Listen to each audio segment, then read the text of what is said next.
African women are really going through a lot in the name of marriage, my dear viewers. Another one don't surface as the internet space at this moment. Internet is really on fire, my dear viewers. As the wife of a singer, a Nigerian singer, ORITSE FEMI, has cried out in her recent interview with DIV0RC that she has already filed for divorce to divorce her husband, a singer, ORITSE FEMI. My dear viewers, I'm going to allow you to watch this video all by yourself to see the shocking reasons why she has made up her mind to divorce her husband. And according to her, as she has already filed for divorce, that her husband is yet to accept it. And according to her, the one that broke the camel's back was when her husband went to father a child with a side chick, while they were still fully married and trying to have their own child together. My dear viewers, I'm going to allow you at this moment to watch the rest of the video all by yourself. But before that, please kindly support me by subscribing to my channel and turning on your bell notification. Enjoy the rest of the video. So when I saw Bimbo stuff last week, I think I got PTSD from that, like, because it's like repetition of stuff, you know, like when you have like issues and people keep saying go back, make it work, then you go back, you make it work and it get worse. Or sometimes you go back and you think you're making the progress and there are secrets. I think for me, the worst thing I've ever had to deal with is, as a very private person, is to have my business out there. And people think they could tell me how to live my life or whatever.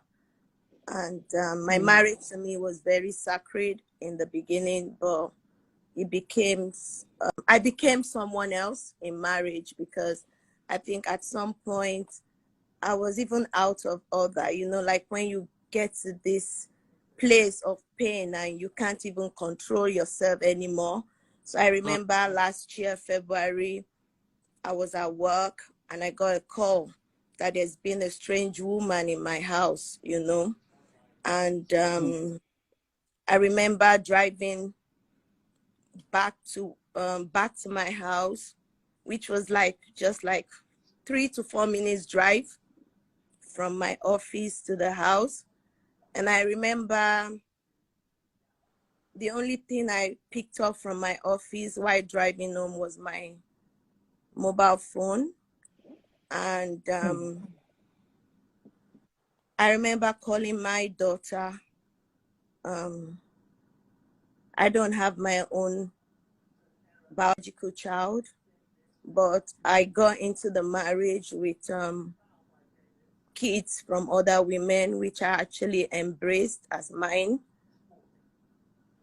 And excuse me. It's okay. It's okay. It's Sorry. okay, Nabila. Yeah. Okay. Don't cry. And I was their mommy, you know, and I was so happy to be their mom. Yeah. So I remember calling my daughter on my way home, and they picked up the phone, but she wasn't the one that picked up the phone. And I could remember the conversation while driving home.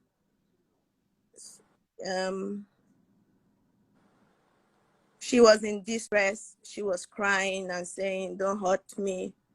And I could remember him telling her, "You want to break my marriage. You want to break my marriage." And she was saying, "Daddy, you're beating me. Daddy, you're hurting me." And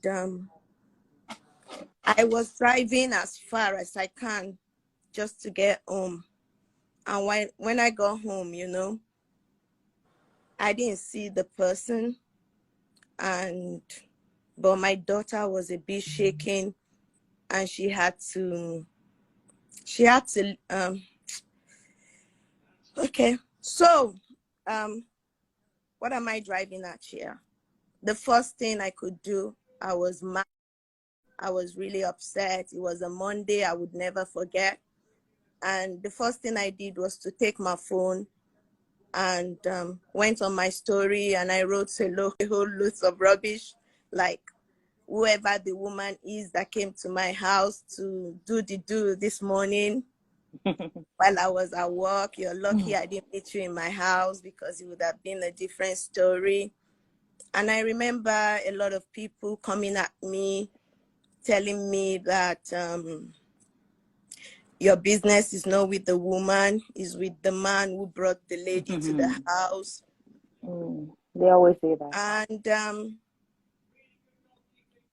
I remember giving another chance after that.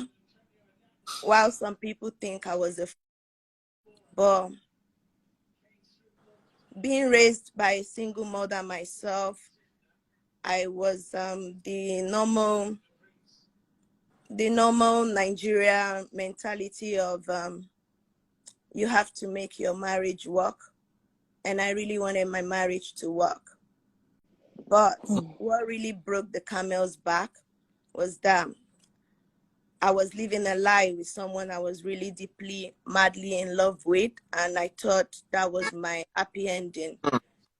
Because, yeah, I've got fertility. We had issues having our own biological kids. But I was a lovely mother of 2 wonderful girls from 2 different women I do not know, that I'm not related to. But this person still sees it like they were doing me justice by having kids outside without my knowledge. Yeah. So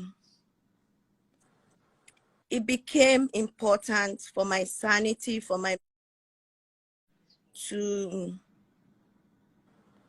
take a decision that wasn't easy, but definitely a decision that made me be here today. You know, like I'm here today, and I can say this story because if I didn't make that decision, who knows, being bored didn't get a chance to tell her story. Her story. Now, I want to take you back.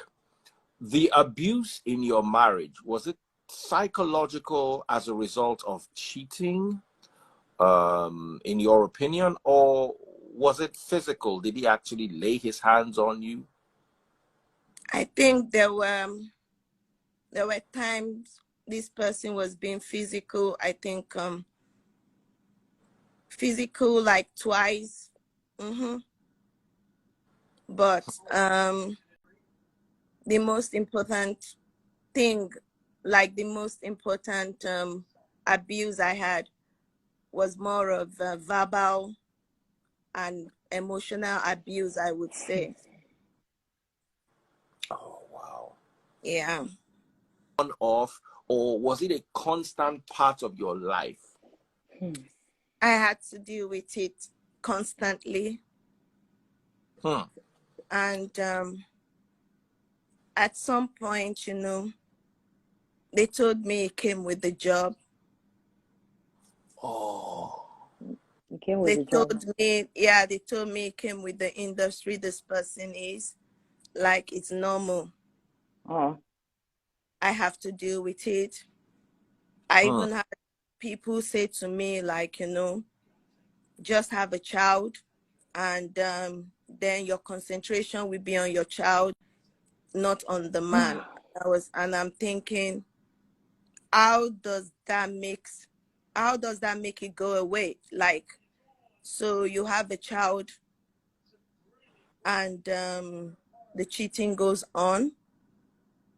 But you know, for me, at some point, I became numb to the cheating. Like, okay, I saw it as being normal when it's not meant to be so. But like I said, I could take anything, but having a child on me without telling me, I felt really betrayed.